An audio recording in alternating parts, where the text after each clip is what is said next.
Isang mag-asawang Aleman na naninirahan sa Alemanya ang biglang nakatanggap ng balita ng pagpapakasal mula sa kanilang minamahal na anak na babae na kasalukuyang nakatira sa Pilipinas. Nang marinig nilang ang mapapangasawa nito ay isang Filipino, labis silang nabahala. Para sa kanila na may masakit na karanasan sa nakaraan, ang pagpapakasal sa isang Filipino ay hinding-hindi matatanggap. Sige, pupunta tayo sa Pilipinas at sirain ang kasalang iyan. Nagpasya ang mag-asawang Aleman na magtungo sa Pilipinas upang hikayatin ang kanilang anak. Subalit pagdating nila nang magkita sila sa isang eleganteng restaurant sa Maynila kasama ang Filipino at ang kanyang pamilya, isang pangyayari ang naganap na hindi nila inasahan. Sa huli sila ay sumang-ayon sa kasal ng kanilang anak na mariin nilang tinututulan. Ano ba talaga ang nangyari sa unang pagkikita? Ano ang ginawa ng Filipino at ng kanyang pamilya sa mag-asawang Aleman? Sabay-sabay nating tunghayan. Si Barbara at ang kanyang asawang si Hans ay naninirahan sa isang tahimik na sulok ng isang komunidad sa Alemanya. Tinatamasa ang kanilang mapayapang buhay pagkatapos ng pagretiro. Mayroon silang paboritong panaderya, sa malapit nagsisimba sila tuwing linggo at naglalakad-lakad tuwing dapit hapon. Nagpatuloy ang kanilang buhay sa ganitong paraan. Ngunit ang kapayapaang ito ay biglang nagambala. Bumisita ang kanilang anak na si Amelia at habang nagkakape ang pamilya sa sala, si Amelia ay nagsalita na may halong kaba. "Mama, Papa, may mahalaga akong sasabihin." Sa sandaling iyon nanigas ang kamay ni Barbara dahil sa seryosong tingin ng kanyang anak. Si Hans naman ay tahimik lamang na nakikinig sa sasabihin ni Amelia. "Magpapakasal ako. Ang mapapangasawa ko ay isang Filipino at plano kong manirahan sa Pilipinas." Ang ekspresyon ni Barbara ay nanigas. Para siyang inatake sa puso sa isang sandali. Si Hans naman ay hindi makapagsalita. Patuloy lamang na kumukurap. Magpapakasal sa isang Filipino at maninirahan pa sa Pilipinas. Hindi ka nagbibiro, hindi ba? Bagamat ito ang sigaw ng kanyang isip, pilit pa rin siyang ngumiti at tanging nasabi ay, "Ganoon ba? Binabati kita." Ngunit ang kalooban niya ay umaapaw sa pag-aalala. Ang salitang Pilipinas ay hindi lang isang hindi kilalang isla. Nagpatong-patong ito sa masakit na alaala ng kanilang nakaraang buhay sa ibang bansa sa Asya. 10 taon na ang nakalipas dahil sa trabaho ni Hans na malagi sila ng ilang panahon sa Thailand, Bangkok. Ang pagkakaiba sa kultura, ang hirap ng buhay, ang laganap na kalat at dumi, ang ingay ng mga tao. Ito ang mga bagay na hinding-hindi na gustong maranasan ni Barbara. Si Amelia noon ay teenager pa lamang at nakayanan niya ito dahil sa kanyang mataas na kakayahan na umangkop, ngunit para kay Barbara ang buhay sa ibang bansa ay hindi naging madali. Ilang gabi siyang umiyak. Ang alaala ay bumalik ng malinaw kaya't napabuntong hininga si Barbara.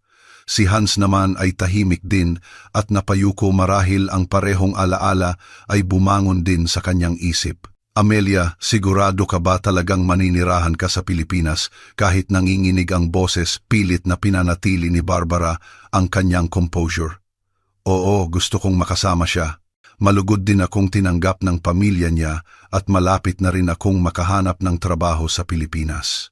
Sa diretsong tingin ni Amelia, walang mahanap na salita si Barbara para sumagot. Tanging isang tanong lang ang gumugulo sa kanyang isip. Asya na naman. Napakahirap na nga sa Thailand, magiging maayos kaya talaga. Mukhang handa na ang kanyang anak para sa kinabukasan at hindi niya alam kung paano pigilan ito. Si Hans ay hindi pa rin nagsasalita, huminga lamang ng malalim at tumingin sa kisame. Sa gitna ng patuloy na katahimikan, muling nagsalita si Amelia. "Sige na, Mama, Papa, kilalanin niyo muna siya bago kayo magdesisyon. Kung tutol pa rin kayo, pagkatapos pag-iisipan ko ulit." Ang mga salitang ito ay nagpabago sa isip ni Barbara. Wala siyang dahilan para tanggihan ang isang taong hindi pa niya nakikilala, ngunit hindi rin siya makapaniwala agad. "Sige, pero tandaan mo, napakahirap ng buhay namin sa Asya. Ang nararamdaman namin ay hindi basta-bastang magbabago." Tumango si Amelia ng tahimik, may bahid ng pag-asa kaysa sa pangamba ang kanyang mukha. Ang alaala ng Asya ay mabigat na nakalapat sa puso nina Barbara at Hans. Ngunit hindi nila kayang basta na lang tanggihan ang kinabukasan na pinili ng kanilang anak. Sinabi na lang nila sa kanilang sarili ito na lang. Nang tumapak sila sa Ninoy Aquino International Airport na iya sa Maynila, may naramdaman si Barbara na kakaiba, isang hindi inaasahang katahimikan. Ang sahig ng airport ay kintab na kintab at walang kahit isang piraso ng basura.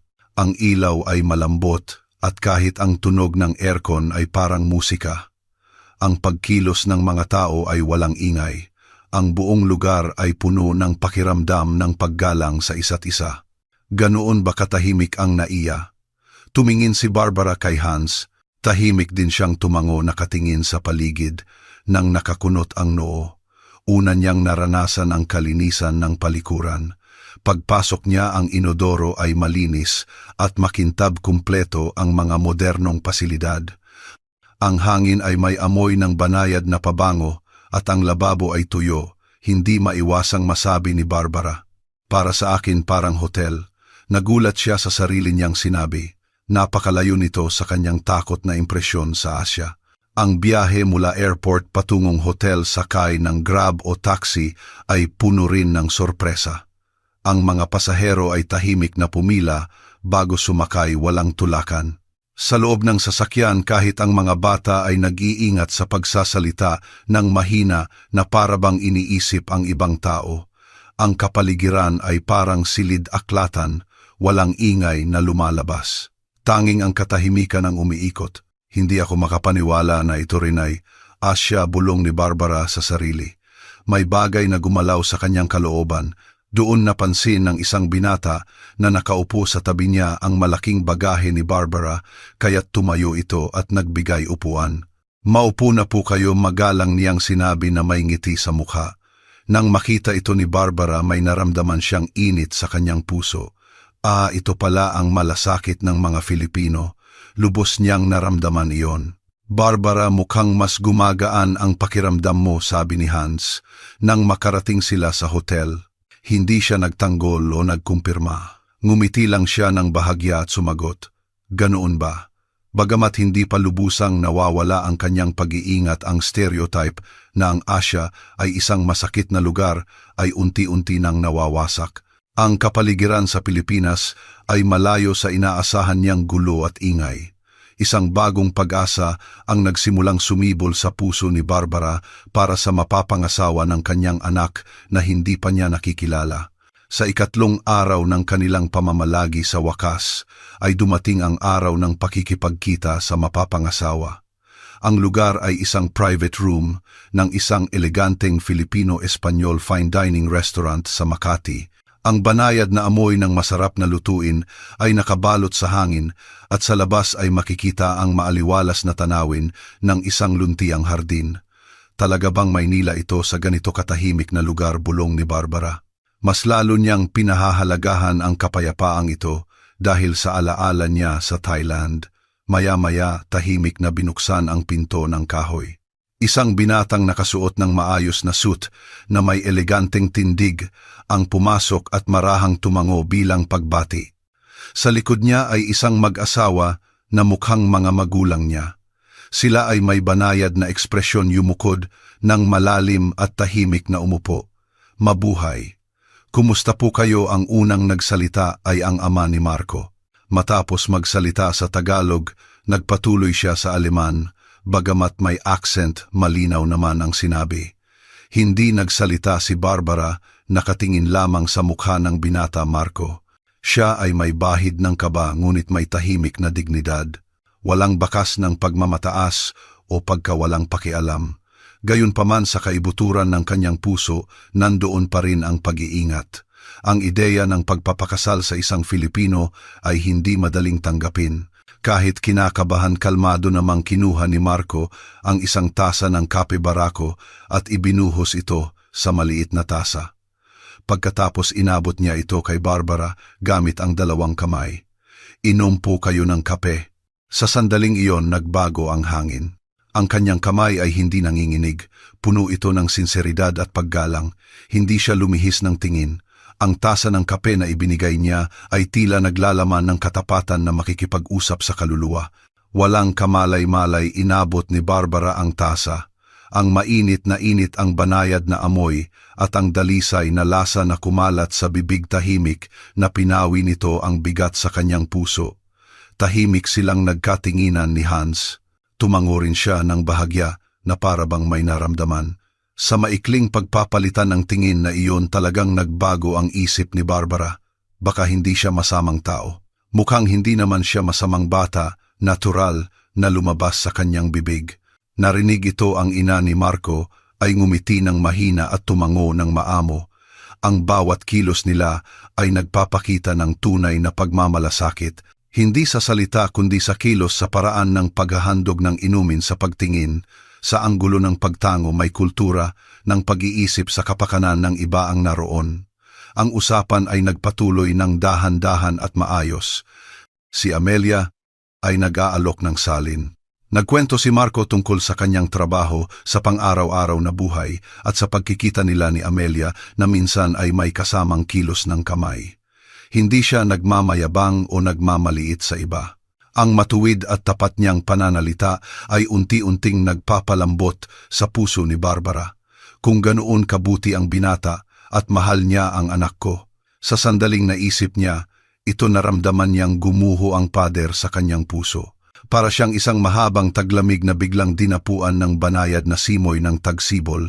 Nang sumunod na araw, nagpa siya sina Barbara at Hans na maglibot sa Pilipinas. Sa maingat na pagpaplano ni na Amelia at Marco, naka-schedule na ang kanilang biyahe at handa na ang transportasyon. Ito ay dapat na isang simpleng paglilibot lamang, ngunit sa biyaheng ito, sunod-sunod ang mga pangyayari na tahimik na nagpabago sa puso ni Barbara. Una siyang nagulat sa ingay sa LRT, MRT o mas tumpak sa kawalan ng ingay. Pagpasok niya, itinayo niya ang kanyang tainga. Walang nagsasalita, ng malakas, walang ringtone ng telepono at kahit ang tunog na lumalabas sa earphones ay hindi marinig. Parang silid-aklatan natural na nasabi niya at nagulat siya sa sarili niya. Hindi ito nakakaalarma, nakatahimikan, kundi isang kapayapaan na dulot ng kaayusan. Pumikit siya at tanging ang banayad na tunog ng tren ang naririnig. Tumingin siya sa tabi at si Hans ay nakatingin din sa labas ng bintana. Sa bus stop may isa pang sorpresa. Lahat ay natural na pumila at sumakay ng sunod-sunod. Walang tulakan. Ang mga kabataan ay nag-uusap ng mahina. At may isang nagboluntaryong magbigay ng upuan sa isang ina na may dalang sanggol ng walang nag-uutos.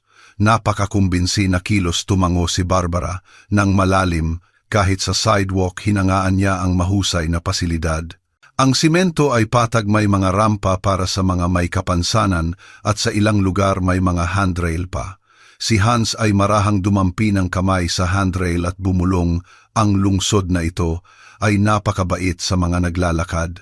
Ang mga araw kung kailan siya nahirapan sa Thailand dahil sa hindi pantay na daan at biglang pagtaas-baba ng hagdan ay biglang sumagi sa isip niya. Nag-aalala siya para sa tuhod ni Hans noon at sumasakit din ang kanyang puso. Kaya't ngayon taos-puso siyang nagpapasalamat sa kalidad ng mga pasilidad na nakikita niya. Walang ni isang piraso ng basura sa kalye. May nagpupulot ba? O wala lang? Talagang nagkakalat, anuman ang sagot, napakasarap sa pakiramdam. Sabi ni Barbara na inaalala ang gulo at hindi magandang pakiramdam na naranasan niya sa Asia noon na ngayon ay hindi niya makita sa Pilipinas. Nang huminto sila sa isang lumang bake shop sa isang old town Intramuros, vegan ang may-ari ng tindahan, ay walang sinabi, ngunit ang kanyang mga mata ay tahimik na nagsasabi ng maligayang pagdating. Ang init sa katahimikan, ang intensyon na maghatid ng mensahe, ang banayad na pagmamalasakit na ipinapakita. Para kay Barbara ito ang unang pagkakataon na naranasan niya ang tahimik na komunikasyon sa kanyang buhay. Ang asal na hindi mapilit, ngunit may mapagmahal na pagtanggap ay tila sumasalat sa buong lungsod. Mayroon palang malasakit dito sa Pilipinas, naramdaman ni Barbara na nauunawaan na niya ang kahulugan nito. Hindi lang ito, kultura, isa itong paraan ng buhay. Sabi niya ng mahina na may maamong ekspresyon. Ngumiti si Amelia at tumango. Kahit hindi nagkakaintindihan sa salita, ang puso ay nagkakaintindihan. Ito ang lubos na natutunan ni Barbara sa gitna ng katahimikan. Malapit na ring matapos ang pamamalagi nila sa Pilipinas. Nag-alok si Amelia. Gusto niyo bang subukan ang isang high-end resort sa Tagaytay bago tayo umuwi? Nagulat sina Barbara at Hans ngunit pumayag. Bihira lang ang pagkakataon. Nang gabing iyon, nagtungo sila sa isang lumang resort na tahimik na nakatayo sa tabi ng bulkan. Pagpasok pa lang niya sa lobby, napabuntong hininga si Barbara. Ang amoy ng kahoy ay marahang lumulutang. Ang sahig na kahoy ay napakakomportable sa paa. Ngunit ang pinakanakapagpabigat ng damdamin ay ang katahimikan. Walang nagsasalita ng malakas at walang musika. Tanging katahimikan ang bumabalot sa buong espasyo. Nang salubungin sila ng isang babaeng staff, hindi rin siya nagsalita ng malakas kundi ngumiti, ng mahinahon at tumango, maingat na inasikaso ang kanilang bagahe. Ang paggabay sa kanila sa kanilang silid ay napakaayos na parang nanonood ng isang performance. Nang dumating sila sa kanilang silid, isang napakagandang tanawin ng lawa ang bumungad sa kanila. Ang ihip ng hangin ay tahimik na tumutugtog sa mga puno. Para silang napunta sa ibang mundo. Maya-maya inihatid ang tsaa at merienda. Siguradong napagod po kayo, sabi ng babaeng staff. Ang inabot niya ay isang mainit na tuwalya. Kahit isang tela lang ito, sa sandaling naramdaman niya ang init, nag-alab ang damdamin ni Barbara. Doon niya lang napagtanto na may pinipigilan siya sa buong panahon. Ang pagkakaiba sa kultura, ang hadlang sa wika, ang responsibilidad bilang isang ina, ang pusong patuloy na nagsasabi sa sarili na kailangang maging matatag ay biglang gumaan. Isang init ang umagos sa kanyang puso. Marahang dinampi ni Barbara ang kanyang mga mata. Hindi niya napigilan ang luhang dumaloy sa kanyang pisngi. Hindi ko alam na may ganito palang lugar, tahimik na tumango si Hans sa tabi niya. Mukhang basa rin ang kanyang mga mata. Nang oras ng hapunan, ang pagkain ay dinala sa silid. Ang mga lokal na sangkap na hindi pa niya nakikita inihanda ng maayos sa magagandang plato. Malinaw ang paliwanag sa bawat putahe, kaya't hindi na kailangang mag-alala kung paano kakainin. Ngunit ang mas nagpatibay sa kanyang puso ay ang huling sinabi ng staff. Sana maging isang hindi malilimutang gabi po ito para sa inyo. Marahan niyang sinabi na parang nagdarasal. Ang mga salitang iyon ay tumagos ng malalim sa kalooban ni Barbara. Hindi lang iyon serbisyo, ang diwa ng malasakit ay talagang naroon. Nang humiga sila sa kama noong gabing iyon, sinabi ni Barbara, ang lugar na ito, ang Pilipinas, ay tila tahimik na sinasamahan ka, hindi ba? Maikling sumagot si Hans, oo, at pinatay ang ilaw. Sa huling gabi ng kanilang biyahe, nagkaroon sila ng hapunan kasama ang pamilya ni Marco at Amelia. Ang lugar ay isang Filipino cuisine restaurant na may tahimik na ambiyanse.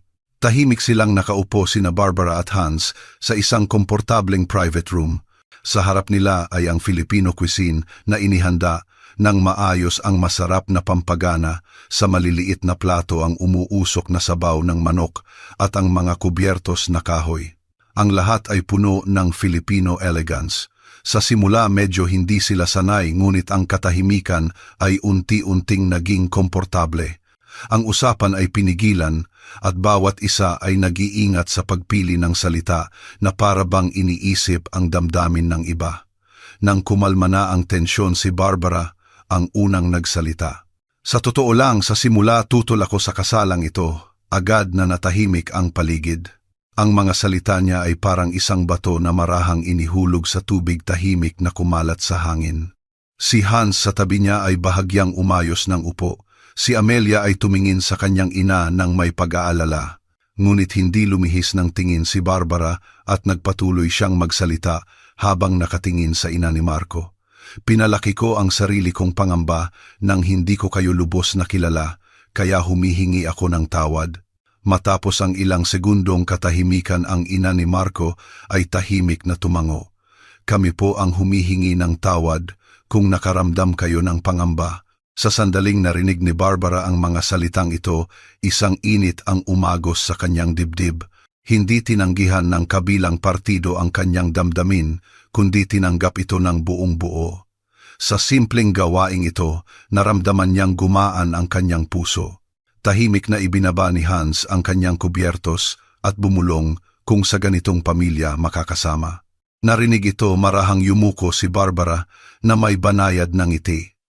Ang hapagkainan noong gabing iyon ay tunay na puno ng tahimik na sinseridad at pag-unawa na lumalagpas sa salita.